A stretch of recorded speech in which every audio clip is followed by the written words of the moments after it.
사실 이제 렘데시비르 이게 뭐 지금 뭐 되냐 지금 치료제가 지금 나오냐 안 나오냐 뭐 실패했냐 뭐 FDA에서는 실패했다 이렇게 얘기를 했고 또 회사에서는 또 아니다 뭐 5월 초 중이면은 이제 예비 결과 나오고 또 나오고 이제 나올 것 같은데 자, 이 많은 전 세계 시청자들이 궁금한 얘기인데요. 이 렘데시비르는 과연 지금 어떤 상황인 건지 앞으로 계획이나 일정을 한번 좀 쭉 정리를 해주시면 좋을 것 같습니다. 예, 제가 이 영부 노트와 함께. 네. 와, 제가 이거 들고 있어야 될 것 같아요, 이거. 설명드리겠습니다. 예. 이거를 이렇게. 네, 제가 되겠습니다. 가운데. 볼까요? 우리 저 차 대표님이, 네. 이쪽 카메라를 이쪽으로 좀 보여주세요. 네. 이거는 일단 제가 렘데시비어에 대한 타임라인을 한번 그려본 겁니다. 그래서 이제 이 타임라인은 사실 이제 이쪽에서부터 시작이 되기는 한데요. 오 마이 갓.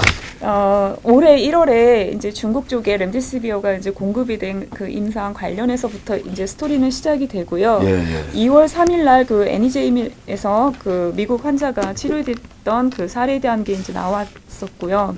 그리고 이제 2월 26일 날 이 그 개발사가 FDA IND 신청하면서 페이스 3에 대한 거를 이제 신청하면서 이 과정이 들어갔고요. 그리고 우리나라에서도 이제 임상이 진행되고 있는데요. 네. 여기 보면 3월 2일 날 식약처에서 그 학술 연구용으로 임상 승인이 됐었습니다. 근데 이 임상 승인은 안전성과 유효성 평가를 위한 거고요. 그다음에 이제 이게 허가용으로서 임상을 승인한 거는 이 개발사가 이 식약처에 그 임상 그 신청한 게 있습니다. 네. 그게 3월 5일입니다. 그리고 이거는 환자의 중증이나 그 중등도 그 증에 따른 그 임상을 신청한 거고요. 우리 저 대표님 표정이 너무 비장해요. 야, 이 렘데시비르 이거 드디어 이제. 그리고 이제 3월 11일 날 WHO의 그 팬데믹 선언이 있었는데요. 그리고 나서 3월 25일 날 이 렘데시비어는 희귀의약품으로 지정이 이제 취소가 되는데 그 전에 23일 날 지정이 있었죠. 그러니까 지정이 있다 바로 얼마 안 돼서 취소가 됐습니다. 그래서 여기는 또 이제 이 얘기를 하자면 굉장히 길어서 일단 전체적인 타임라인으로 이제 좀 들어와 보면요. 3월 27일 날은 WHO에서 그 글로벌 연대 임상을 하겠다라고 해서 이때 발표가 있었습니다. 근데 이때 이제 발표됐던 약물이 그 4가지 군으로 나눠서 나왔었는데요. 그 중에 이제 하나가 렘데시비어였고요. 그다음에 하나가 이제 클로로킨, 그다음에 이제 HIV 치료제에다가 이제 인터페론 들어가 있는 것 이런 식으로 해서 4가지 조합으로 해서 일단 나왔었고요. 그래서 이제 또 쭉 가다 보면은 3월 이제 28일 날 CEO가 공개 서한이 이제 나온 게 있었고 그 사이에 이제 클로로킨이 긴급 사용 승인이 났었고요. 트럼프 어쨌대. 네. 그리고 4월 이제 4일 날 이 개발사에서 이제 생산 관련해서 어떤 플랜에 대한 게 이제 발표가 났었습니다. 그리고 4월 10날 NEJM에서 이 컴패셔네이트 유즈라고 하는 게 뭐냐면 이제 허가가 아직 나지 않은 의약품에 대한 치료 목적으로 사용되는 건데요. 이 사용에 대한 것이 NEJM에서 이제 실렸었죠. 그래서 이제 이때도 또 한 번 이제 언론에서 많이 이런 내용이 다뤄졌었고요. 그리고 4월 15일 날 이제 오게 되면은 4월 15, 16 이때쯤에는 중국에서 이제 진행하던 임상이 하나는 터미네이션 됐고 하나는 이제 일시적으로 중단된 그 내용이 또 나와 있었습니다. 네, 맞습니다. 그리고 이제 4월 16일 날 시카고 대학병원의 그 감염 전문의가 인터뷰한 게 이제 언론에 보도되면서 그게 또 한 번 이슈가 돼서 또 이제 이때 한번 주식시장에서도 좀 많이 이제 거론이 됐었죠. 그리고 나서 4월 이제 23일 날 바로 이제 지난주에 또 이제 큰 이슈가 있었는데 4월 23일 날 이제 WHO 그 웹사이트에 올라갔다가 바로 또 내려갔다면서요, 저기. 네. 근데 이제 그 오른 내용이 뭐냐라고 했었을 때 이 렘데시비어의 중국 임상 데이터의 그 초안이 올라갔었던 겁니다.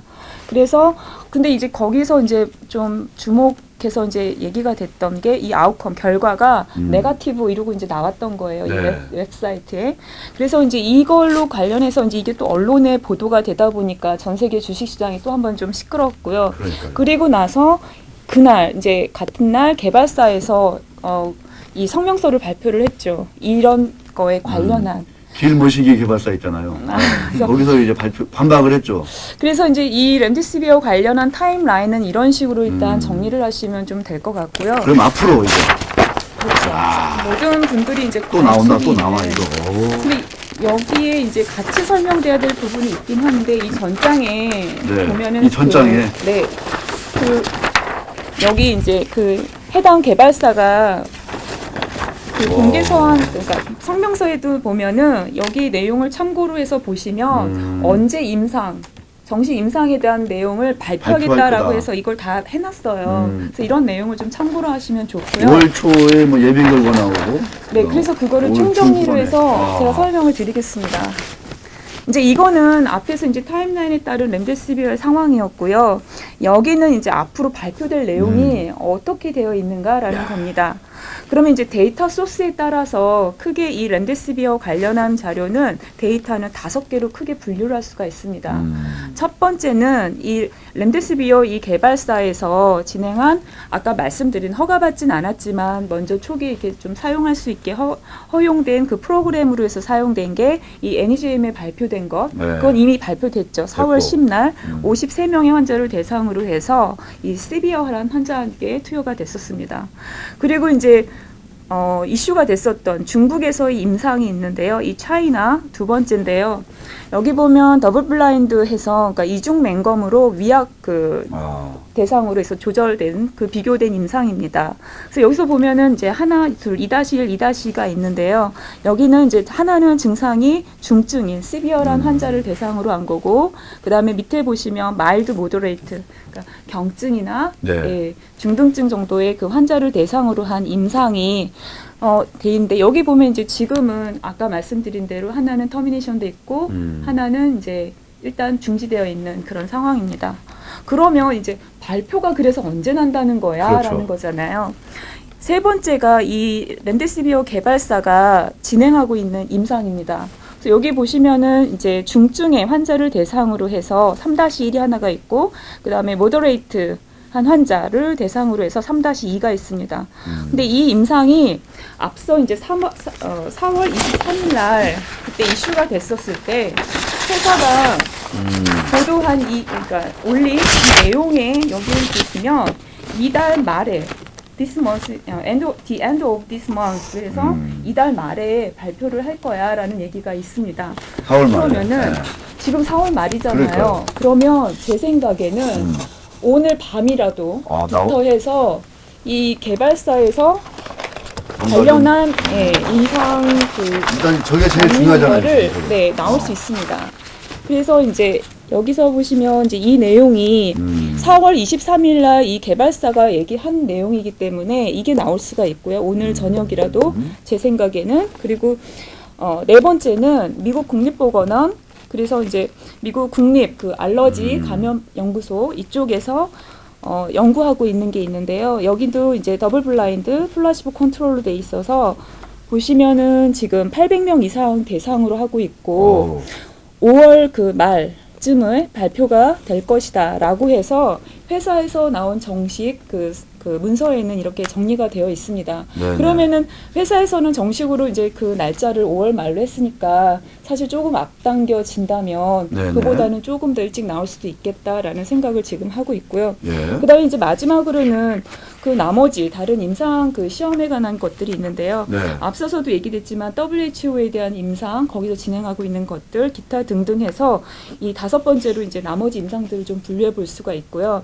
그래서 이제 크게 분류 데이터 소스로 봤었을 때는 5개로 그다음에 개별 임상으로 좀 나눠서 보면은 7개 임상으로 해서 우리가 이제 기존에 발표된 것 그다음에 지금은 중단된 것 그다음에 이 3번부터는 이제 앞으로 나올 것 이렇게 해서 일단은 좀 구체적인 일정은 조금 우리가 참고를 할 수 있을 것 같습니다. 그러면 이 렘데시비어 관련해서는 언제쯤 좀 우리가 이게 좀 이 코로나19를 좀 이렇게 치료하는데 좀 좋냐 안 좋냐 이게 뭐 유효성을 인정할 수 있냐 없냐 이게 언제쯤 좀 우리가 좀 이렇게 뭐랄까요 그 답을 좀 얻을 수 있을까요? 예, 그러니까 저도 이제 언론에서 얘기를 이제 좀 이렇게 댓글이나 이런 걸 봤었을 때 제가 좀 놀라기도 한 부분이 이제 이렇게 코로나19가 이제 문제가 되다 보니까 일반 그 분들도 이렇게 기사를 통해서 네. 예, 임상이나 이런 걸 많이 접하시잖아요. 그러니까요. 그러니까 다른 두 개 임상을 어머 저기는 그 효능이 예를 들어서 40%인데 여기는 10%야? 그럼 이게 더 좋은 약 아니야? 이제 이런 얘기도 하시기도 하고 네. 그 다음에 그냥 단독으로 하나의 그냥 임상을 놓고서 만병통치약처럼 여기서부터 여기까지 환자가 다 들어야 되는 거 아니야? 그런 시각으로 얘기하시는 분들도 있더라고요. 야. 근데 저는 일단 이 스케줄을 제가 좀 알려드리는 이유는 여기에 따라서 이제 결과가 나올 수 있으니 그 전문가들이 분석한 그 효능이든지 이거에 따라서 이거를 좀 주의 깊게 참고를 하시고 그냥 먼저 이렇게 지레짐작으로 어떤 효능을 이렇게 평가는 하지 않으시는 게 좋겠다라는 생각을 합니다. 그러면 저 케미칼 에너지 투자자문에서는 회사 차원에서 뭐 일반인들에게 좀 이렇게 이런 그 발표 자료가 나오면 이게 어떤 의미가 있는 건지 이게 투자하실 때 어떻게 좀 참고했으면 좋겠다. 이런 짧은 그 노트 같은 거를 좀 브리핑 자료 같은 거를 좀 뭐 공개를 할 계획이 있으신가요? 아니면 어떻습니까? 그런 거. 저 같은 경우는 이제 5월 4일부터 이제 첫 방송을 하지 않습니까? 예, 예. 저희들이 이제 2주에 한 번씩 이제 우리 머니투데이 출연하지 않습니까? 네, 네. 그래서 코로나19 관련돼서 치료제라든지 백신이라든지 그거에 대해서 이제 자세히 업데이트 해드리려고 그럽니다. 아침에 네. 그때 한 7시 반부터 네, 하니까 네. 그때 저희들 같은 경우는 2주에 한 번씩이라도 굉장히 좀 자세하게 그런 걸 업데이트 해드릴 생각입니다. 네, 알겠습니다.